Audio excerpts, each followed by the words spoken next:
The carriage lurched through the iron gates of Briarwall Keep just after dawn, carrying a woman who had learned that hope was a dangerous currency. Beatrice Hensley pressed her palm against the frostbitten window, watching the ancient estate rise from the mist like a monument to sorrow. They told her she'd been hired to civilize the Duke's impossible heir. They forgot to mention the Duke himself was the one who needed saving. The great doors opened, and a man emerged from the shadows. Tall, devastatingly composed, with eyes that held the kind of grief that doesn't ask permission. Edmund Blackridge, Duke of Briarwall, looked at her the way a drowning man looks at a storm, with recognition, with terror, with the faintest, most dangerous flicker of hope. Beatrice's breath caught, because in that single moment, she understood the truth no advertisement could have prepared her for. This house was breaking. Its children were breaking. And the man who ruled it was shattering so quietly that no one dared to notice. Beatrice squared her shoulders. She had survived worse than heartbreak. But as she stepped into Briarwall Keep, she couldn't shake the feeling she was walking into a story that would either remake her or ruin her completely. Hello everyone. Before we begin today's story, I have a small favor to ask. Please hit subscribe and turn on the notification bell so you never miss our channel's new videos. It is quick, free, and the best way to support us in bringing you more dramatic stories. Your support means the world to us. Where are you watching from? Drop your city or country in the comments below. Thank you very much. Now let us return to our main character. Beatrice Hensley had always understood the mathematics of survival.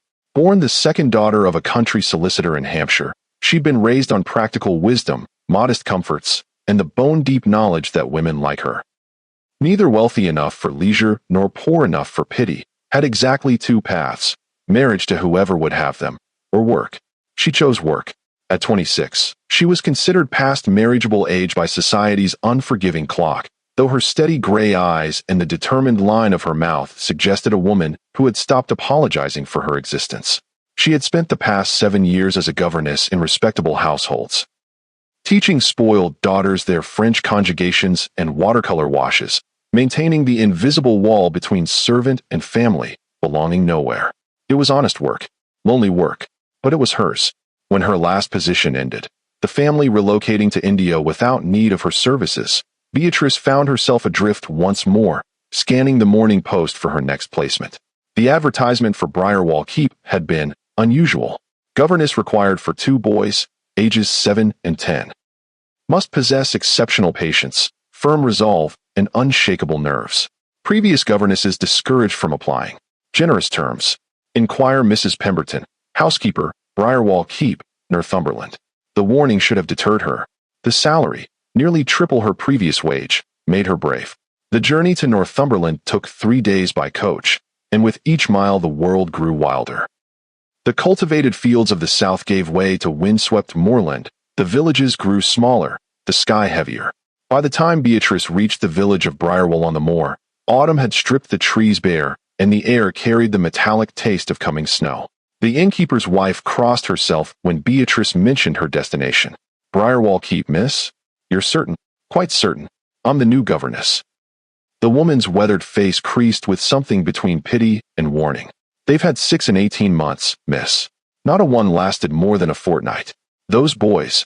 She lowered her voice. They say the house itself is cursed. Ever since the Duchess died. I don't believe in curses, Beatrice said, though her hands trembled slightly as she lifted her teacup. Then perhaps you'll be the one to break it. The woman's words followed Beatrice like a cold wind as the hired coach carried her up the winding road to the estate. When Briarwall Keep finally emerged from the mist, Beatrice's breath caught despite herself. It was magnificent, Gothic, forbidding. A fortress built not to keep invaders out, but to keep sorrow in. The entrance hall was exactly as imposing as Beatrice had imagined. Vaulted ceilings, dark paneling, portraits of severe ancestors judging from every wall. But what struck her most was the silence. Not peaceful silence, but the oppressive quiet of a house holding its breath. Mrs. Pemberton, the housekeeper, was a woman of perhaps 55, with iron-gray hair and eyes that assessed Beatrice with the precision of a battlefield general. You're younger than I expected, she said without preamble. And smaller. The boys are formidable. I've managed formidable children before, Mrs. Pemberton. Not like these, I'll wager. The housekeeper's expression softened fractionally. But you've got steady eyes. That may count for something. She led Beatrice through corridors that felt too large, too empty, past closed doors and covered furniture. The east wing, where Beatrice's modest room overlooked the wild gardens, felt like an exile. His Grace is away on estate business, Mrs. Pemberton explained. But he'll return this evening. He'll want to meet you at dinner. A pause. The boys are in the nursery. Perhaps you'd like to introduce yourself? Before Beatrice could respond, a crash echoed from somewhere above, followed by shouting.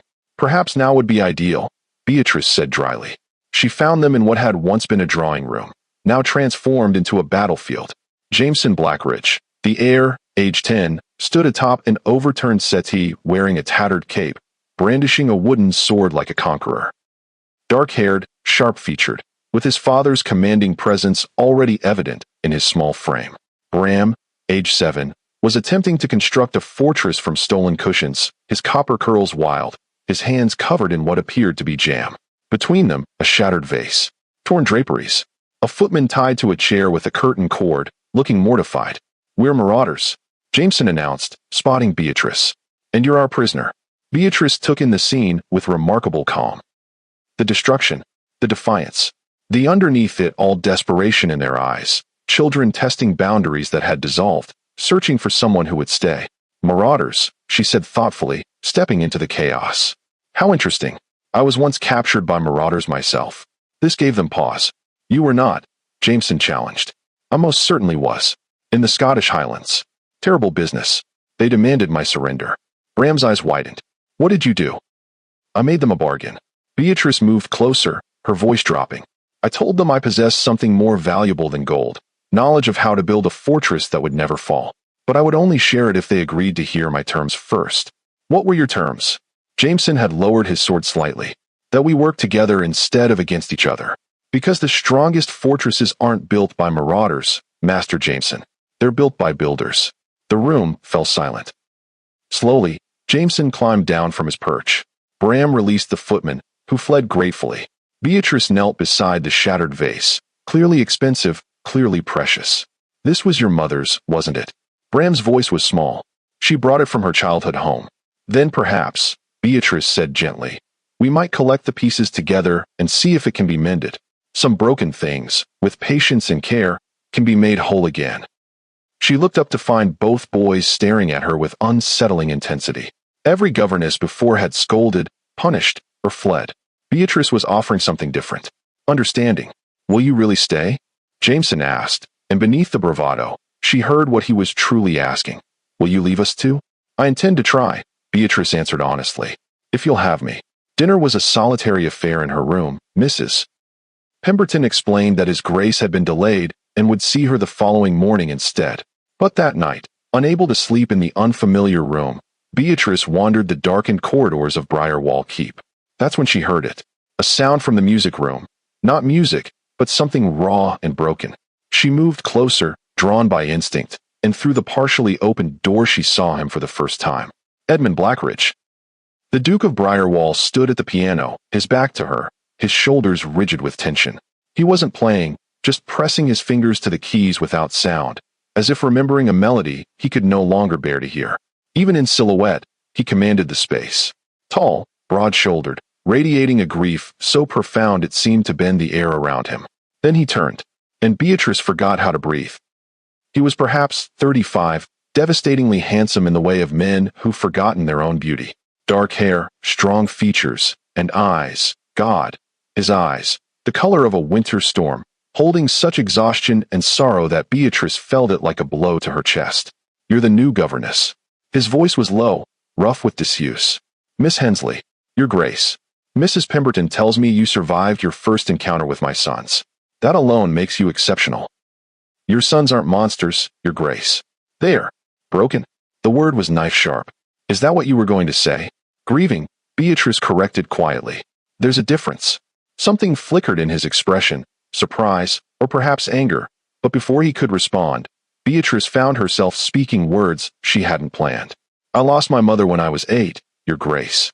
The pain makes you want to break things, to see if the world will finally notice you're hurting. The Duke went very still. You presume to understand my children after one afternoon, Miss Hensley? I presume to understand grief, Your Grace. It's a language I learned young. He studied her for a long, unsettling moment, and Beatrice had the sense of being truly seen for the first time in years. Not assessed as a servant, not judged as a spinster, but recognized as a person who had survived her own storms. "I expect discipline, Miss Hensley," he finally said. "Structure. My sons will have proper lessons, proper behavior, proper childhoods," Beatrice suggested softly. "With room to grieve, permission to feel." His jaw tightened. "You're either very brave or very foolish, Miss Hensley. Perhaps both, Your Grace." For the space of a heartbeat, something almost like a smile ghosted across his features. Then he turned back to the piano, dismissing her without words. Beatrice retreated to her room, her heart pounding. She had been hired to tame two unruly boys. But standing in that music room, meeting the eyes of a man drowning so quietly no one noticed, Beatrice realized she'd walked into something far more dangerous. A house that had forgotten how to breathe. A father who had forgotten how to feel. And two children caught between grief and abandonment.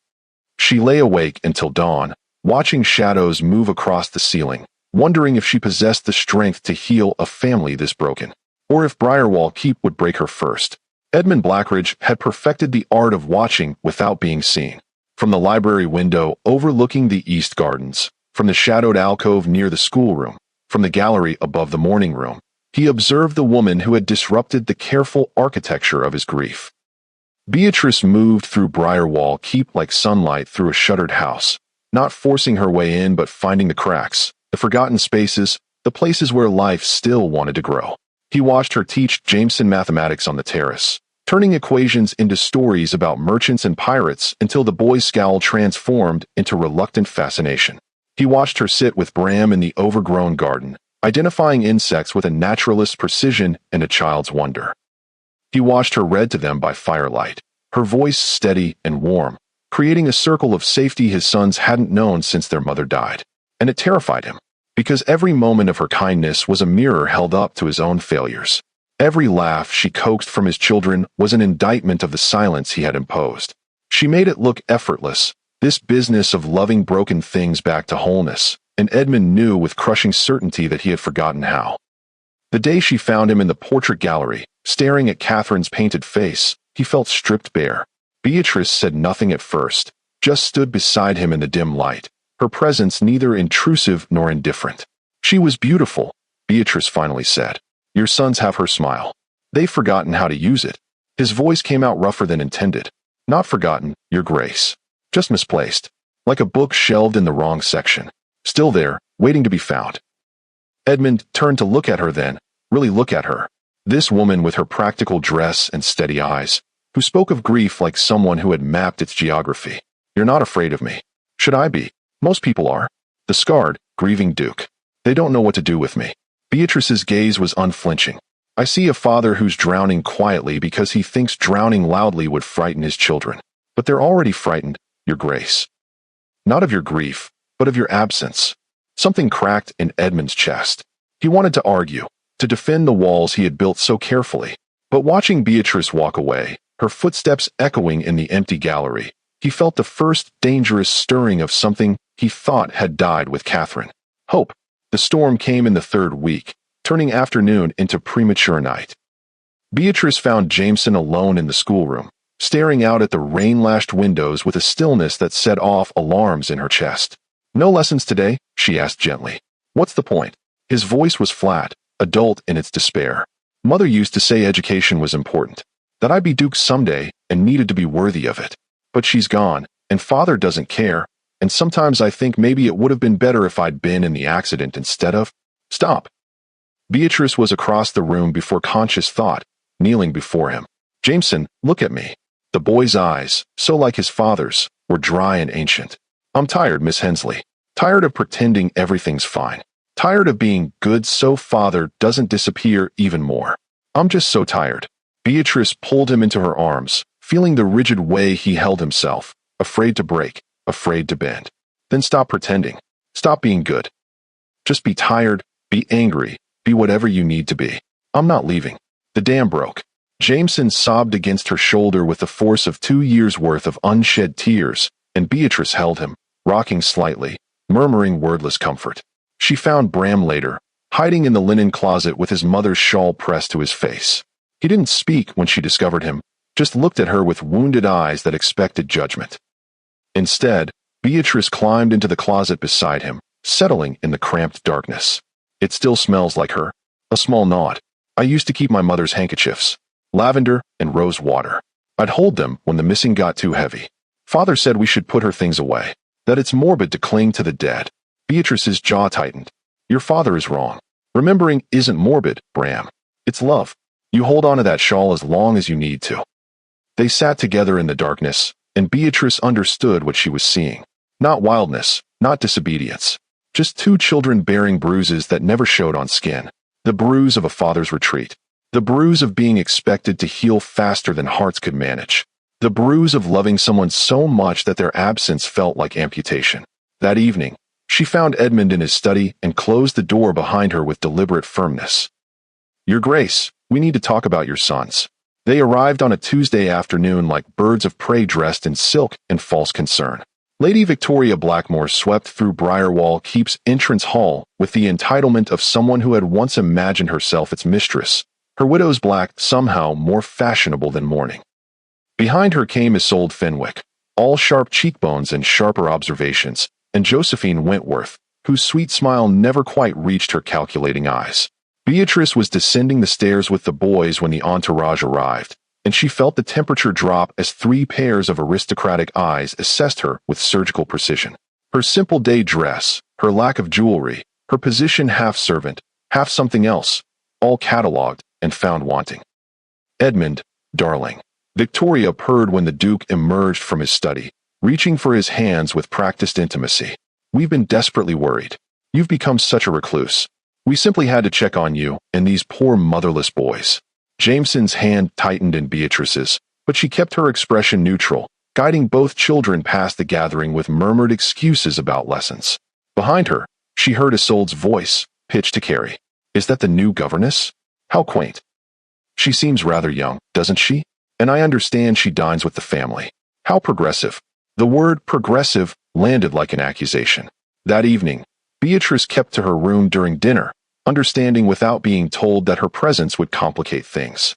But sound carried in old houses, and through the floorboards she caught fragments of conversation that made her stomach clench. The entire county is talking, Edmund. A governess dining at your table, accompanying you on estate visits. People are beginning to wonder about your judgment. She's brought stability to my household, Victoria. That's all that matters. Is it? Because it looks like something else entirely. The boys are too attached. It's unseemly. And when she inevitably leaves, as they all do, those children will be devastated again. Josephine's honeyed voice joined in. We only want what's best for you, Your Grace. You need a proper companion, someone of appropriate station. The boys need a mother, not a hired caretaker playing at being family. Beatrice pressed her hands against the cool window pane, fighting the sick certainty that they were right. She was playing at something she had no right to claim. The boys' laughter at breakfast, Edmund's rare smiles, the way Bram had started calling her B when he forgot himself. All of it was borrowed, temporary, built on the unstable foundation of her employment. Mrs. Pemberton found her later, her weathered face troubled. Don't let them poison you, Miss Hensley. I've been in this house 30 years, and I've never seen those boys as happy as they've been these past weeks. They'll say I'm inappropriate, that I'm overstepping. They'll say anything to maintain their grip on His Grace. Lady Victoria's been circling like a vulture since the Duchess died, convinced she'll be the next to wear the coronet. The housekeeper's voice dropped. But he doesn't look at her the way he looks at you. Beatrice's breath caught. Mrs. Pemberton, that's the truth. And truth has a way of being inconvenient for people like them. After the women departed the next morning, their carriage rolling away with promises to return soon, Beatrice found evidence of their visit scattered like poisoned seeds. A maid's pitying glance. A footman's sudden formality. The way conversation stopped when she entered rooms. The whispers had begun, and whispers, Beatrice knew, had a way of becoming verdicts. The accident happened on a morning bright with false promise. Jameson, riding too fast to outrun his demons, took offense his mount wasn't ready for. Beatrice heard the commotion from the schoolroom and ran, her heart in her throat, arriving at the stables to find Edmund already there, white-faced, holding his son with a desperation that spoke of nightmares relived. The physician confirmed no serious injury, bruised ribs, a twisted ankle, the resilience of youth. But after he left, after Jameson was settled and sleeping, Beatrice found Edmund in the library, standing at the window with a glass of whiskey clutched in white-knuckled hands. He could have died. His voice was barely audible, just like Catherine. One moment of misjudgment, and I could have lost him. But you didn't. Beatrice closed the door softly behind her. He's safe, Edmund. He's fine. He turned on her then, and the anguish in his face stole her breath. For how long? How long before something takes them from me? Before I fail them the way I failed their mother? You didn't fail, Catherine. I was supposed to ride with her that day, but I had estate business meetings that couldn't wait. So she went alone, and the horse spooked, and by the time they found her, his voice cracked. I've replayed that morning 1,000 times. Different choices. Better choices. Ones where she lives, and I'm not this hollow thing pretending to be a father. Beatrice crossed to him without thinking, taking the glass from his shaking hands and setting it aside. Edmund, look at me. When he didn't, she cupped his face, forcing his gaze to hers. You are not hollow. You're grieving and exhausted and trying so hard it's breaking you. But you are here. You showed up when Jameson fell. You held him. That's what fathers do. I don't know how to do this without her. Catherine was the warmth, the light. I was always the distant one, focused on duty and estates. She made them feel loved.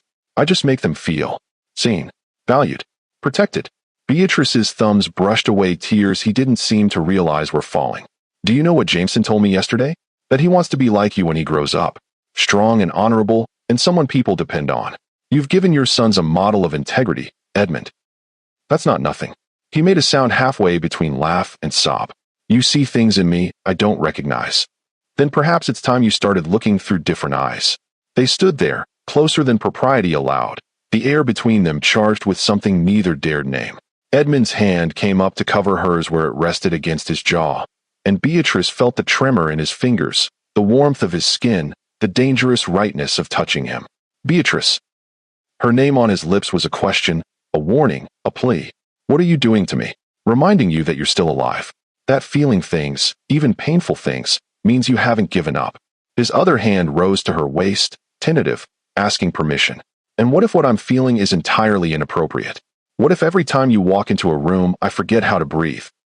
What if I've started counting the hours until dinner because it means sitting across from you, watching you laugh with my sons, seeing you belong in spaces my wife used to occupy? Beatrice's heart hammered against her ribs.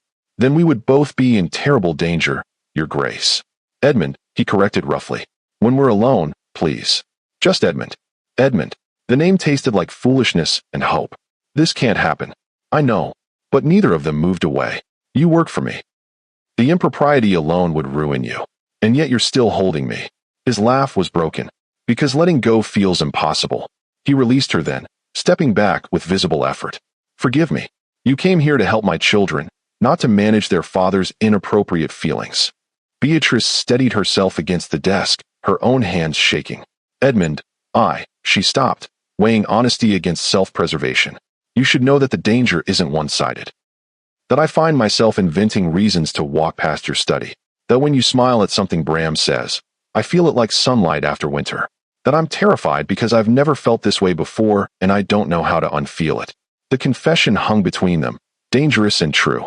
Edmund stared at her as if seeing her for the first time, and in his eyes Beatrice saw her own longing reflected back, magnified, impossible to ignore. What do we do? He whispered. Nothing. We do nothing. We maintain propriety and distance and pretend this conversation never happened. Can you do that? Beatrice thought of Lady Victoria's poisoned words, of her precarious position, of the children who needed stability more than their governess needed a doomed romance. I have to. But as she left the library, closing the door on Edmund's devastated expression, Beatrice knew the truth. They had crossed a line that couldn't be uncrossed. The connection between them had deepened into something that would either save them both or destroy everything they were trying to build. And she had no idea which it would be.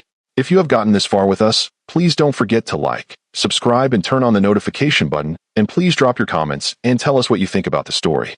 The autumn assembly at Hartwick Hall was meant to be an olive branch. Edmund's return to society after 2 years of mourning, his son's formal reintroduction to Northumberland's elite. Beatrice had dressed the boys with meticulous care, Jameson in a coat that made him look heartbreakingly grown, Bram with his copper curls finally tamed. They were nervous but brave, and she had whispered encouragement as the carriage rolled toward the blazing windows of the great house. She should have recognized the trap. The ballroom glittered with malice disguised as crystal chandeliers. Beatrice remained at the periphery as required, watching Edmund guide his sons through the gauntlet of curious eyes and false sympathy. For an hour, it seemed they might survive unscathed. Then Lady Victoria's voice cut through the chamber like a blade through silk. How charming to see the Blackridge boys so well behaved. One hardly recognizes them from the wild creatures we'd heard about. Tell me, young Master Jameson, how many governesses did you drive away before they found one desperate enough to stay? The room's attention swiveled like a predator scenting blood. Jameson's face drained white, his carefully maintained composure cracking. Isolde Fenwick joined the assault with poisoned sweetness. Oh, Victoria, you mustn't embarrass them. It's not the poor dear's fault they lack proper maternal guidance. Though one does wonder if hiring a governess barely older than a girl herself was the wisest choice. She seems rather attached to his grace, doesn't she? Quite inappropriate, really. Josephine Wentworth delivered the killing blow, her voice carrying to every corner. Perhaps that's the appeal. A young woman with no prospects, suddenly dining at a duke's table, accompanying him on estate business. How very convenient for her. One might almost think she's angling for a position more permanent than governess. The implication hung in the air like smoke. Beatrice felt every eye turned toward her, assessing, judging, finding her guilty of ambitions she tried desperately to suppress. But worse, infinitely worse, was watching Bram's face crumple, seeing Jameson's hands clench into fists, witnessing their fragile confidence shatter under the weight of aristocratic cruelty. She didn't think. She simply moved. Crossing the ballroom floor felt like walking through fire, every step a violation of invisible boundaries. She stopped directly before Lady Victoria, her voice clear and unwavering despite her hammering heart. You're right, Lady Victoria. I am attached to His Grace's family. Because I've spent every day for 3 months watching 2 remarkable children try to survive their grief, while society vultures like you circle overhead, waiting for them to fail so you can feel superior in your comfortable cruelty. The gasps were audible. A governess did not speak to nobility this way, did not defend herself in public, did not exist beyond silent servitude. Beatrice didn't care. These boys are intelligent, compassionate, and braver than anyone in this room. Yes, they struggled. Yes, they acted out. Because they're children who lost their mother and feared losing their father too. But you, Lady Victoria, you who claim concern while wielding gossip like a weapon, you have shown them exactly what aristocratic breeding produces. Polished manners hiding rotten hearts. The silence that followed was absolute. Beatrice became aware of Edmund frozen mid-step, of the boys staring at her with something like awe, of 200 guests witnessing her social execution. Lady Victoria's face twisted with fury. Your Grace, are you going to allow your servant to speak to me this way? All eyes turned to Edmund, and Beatrice understood, with crushing clarity, that she had forced his hand. He could dismiss her now, publicly, to save his standing. Or he could defend her and confirm every ugly rumor Victoria had planted. Edmund Blackridge had spent 2 years perfecting the art of emotional control, of maintaining the careful distance between feeling and showing. In that crystalline moment, watching Beatrice stand alone against the assembled judgment of his peers, every wall he'd built collapsed into dust. Miss Hartley is quite right. His voice carried the full weight of his title, cold and absolute. My sons are not wild. They're not broken. They're grieving, and I have failed them by not protecting them from exactly this kind of cruelty. He crossed to Beatrice, positioning himself beside her in unmistakable solidarity. You came into my home, Lady Victoria, accepted my hospitality, and used it as an opportunity to humiliate my children before the entire county. You speak of propriety while demonstrating none, of breeding while exhibiting cruelty, of concern while inflicting pain. Victoria's face mottled red and white. Your Grace, you merely revealed your character, as did Miss Hartley. The difference is that she demonstrated courage, compassion, and integrity, while you demonstrated spite. Edmund's gaze swept the ballroom, landing on each face that had participated in the spectacle. My household is not your entertainment. My children are not your gossip. And Miss Hartley is under my protection. Anyone who disrespects her disrespects me. The shift in the room was palpable. Some faces registered shock, others calculation. A few, like Lord Ashmont, showed grudging respect. But the damage was done, the lines drawn. Edmund had publicly aligned himself with his governess against the aristocracy, and there would be consequences. Jameson moved first, breaking free from his paralysis to grab Beatrice's hand. Bram followed, wrapping his arms around her waist with the desperate grip of a child who'd found safe harbor in a storm. They clung to her, these wounded boys, and Beatrice held them with a fierceness that left no doubt where her loyalties lay. "We're leaving." Edmund's pronouncement brooked no argument. He offered his arm to Beatrice, a gesture of equality that sent fresh ripples of shock through the assembly. "Come, my dear. Let's take our family home." The word family detonated like a bomb. Beatrice felt it in the collective intake of breath, saw it in the way society's careful hierarchy trembled. By including her in that designation, Edmund had crossed a line from which there was no retreat. Lord Ashmont blocked their exit, but his expression held something unexpected: approval. "Blackridge, that took stones. The county won't forget this." "Good." Edmund's jaw was set. "Let them remember that the Duke of Briarwall protects his own."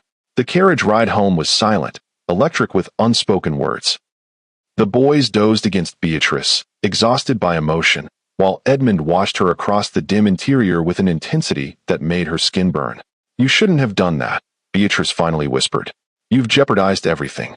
You defended my children when I stood there like a coward. I merely corrected my mistake." "Edmund, the scandal. Let there be scandal." His voice was rough with something that sounded like liberation. "I've spent 2 years caring what they think, and it's gained me nothing but isolation.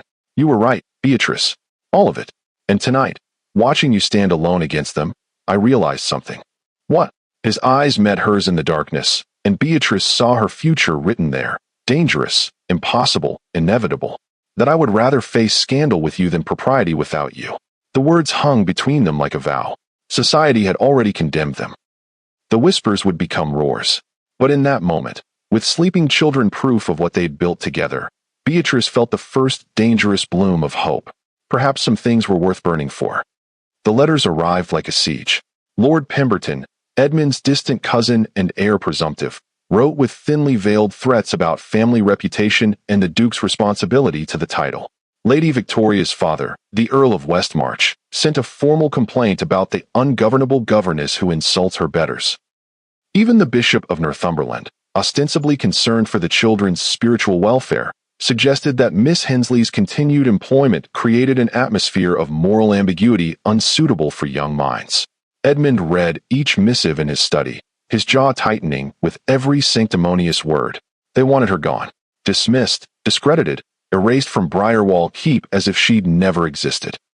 Some letters came with barely concealed bribes, offers of advantageous matches for the boys, political alliances, financial opportunities, all contingent on Edmund demonstrating proper judgment by removing the inappropriate governess. But it was Lord Ashmont's visit that cut deepest. The old Earl had been Edmund's father's closest friend, a man whose opinion carried weight beyond title or wealth. He arrived without ceremony, settled into the library's wing chair with the familiarity of decades, and spoke with brutal honesty. "You're in love with her. Not a question. The whole county can see it. And she with you, unless I miss my guess." Edmund said nothing, which was answer enough. "Then marry her, boy, or let her go. But this limbo you're creating destroys you both." Ashmont's weathered face softened.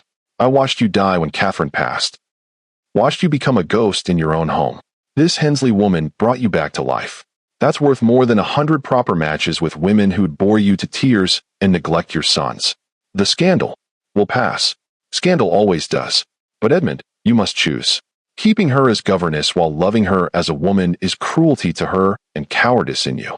After Ashmont departed, Edmund found Beatrice in the garden with the boys, her laughter carrying on the autumn wind. Watching her, he understood the impossible position he'd created.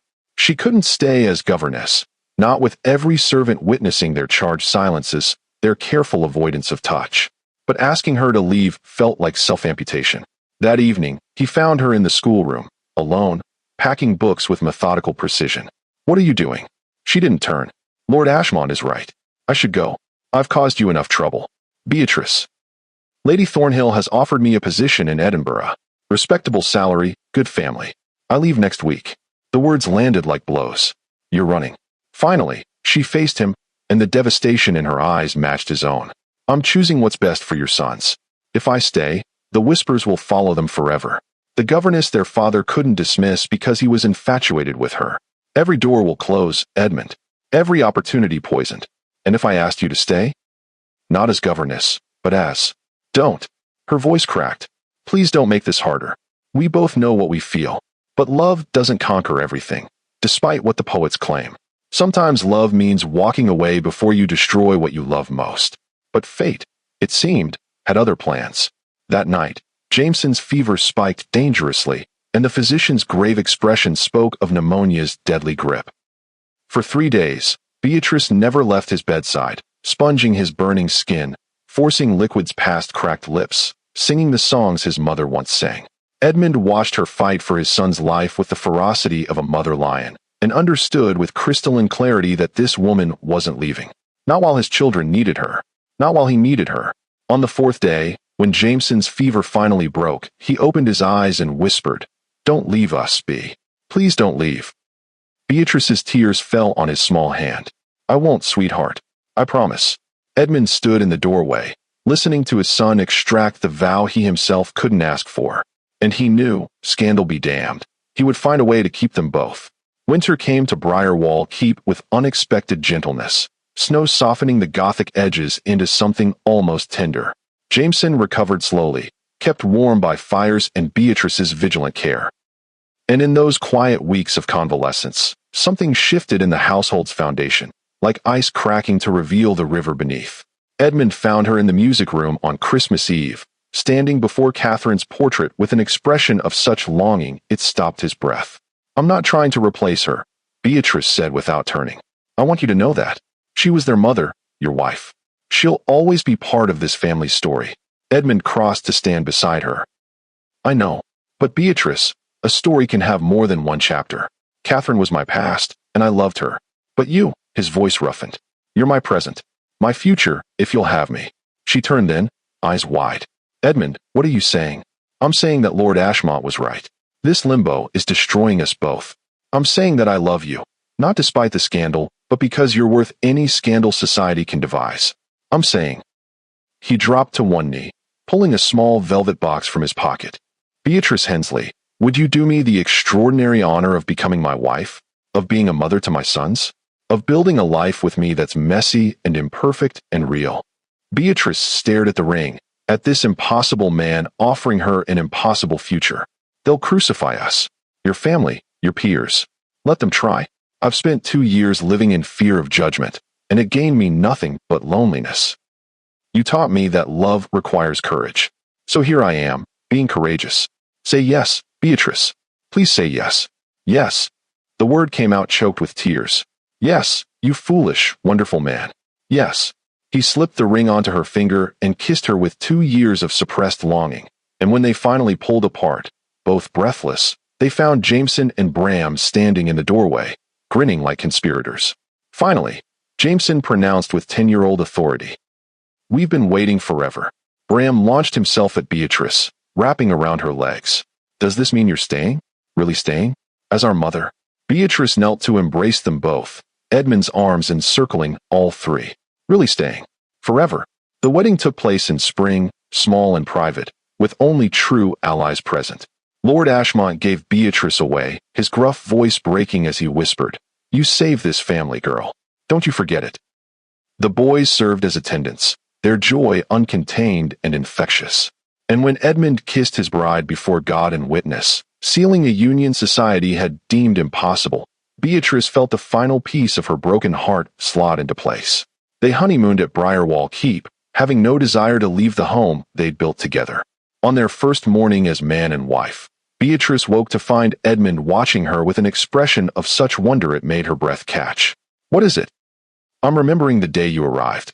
This terrified woman with steady eyes, hired to tame my wild children. I never imagined," his voice cracked. "You tamed me instead.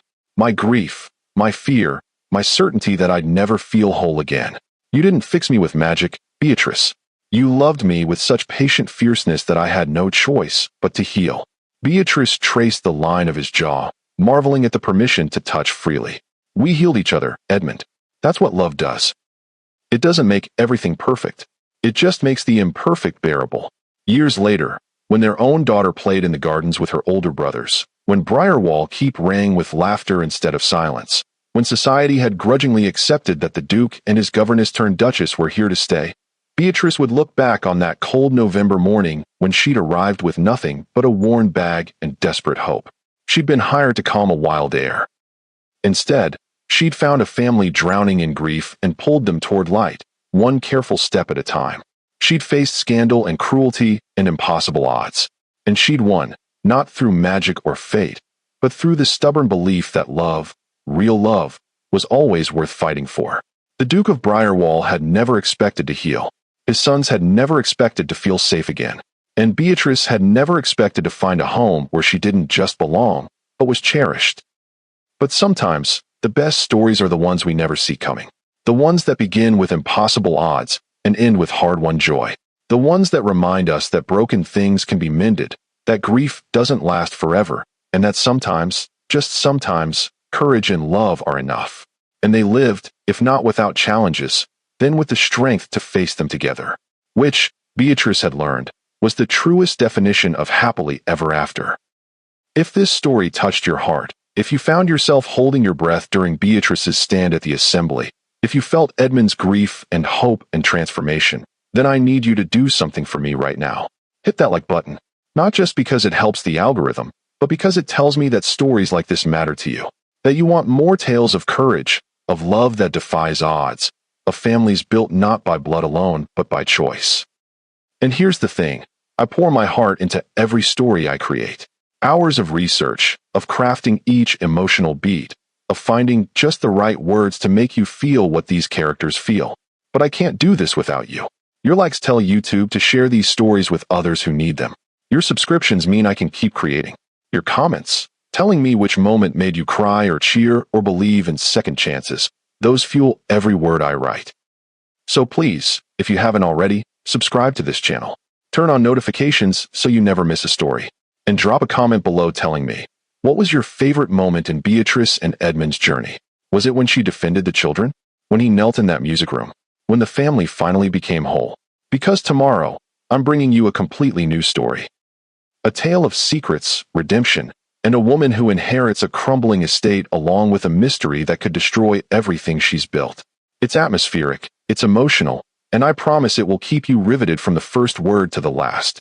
But I can only keep creating these stories if you're with me. So like, subscribe, comment, and share this video with someone who loves historical romance and believes in love that's worth fighting for. Thank you for being here. Thank you for listening to Beatrice's story. Thank you for believing, as I do, that courage and love can heal even the deepest wounds. I'll see you in the next story. Until then, keep believing in second chances. And remember, sometimes the best families are the ones we choose.